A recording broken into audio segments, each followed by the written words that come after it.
Good morning.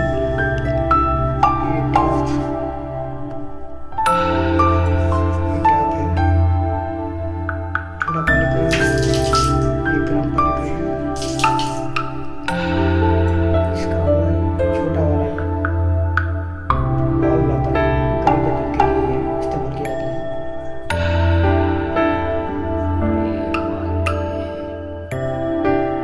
उसके बाद geyser fitting किया हूँ।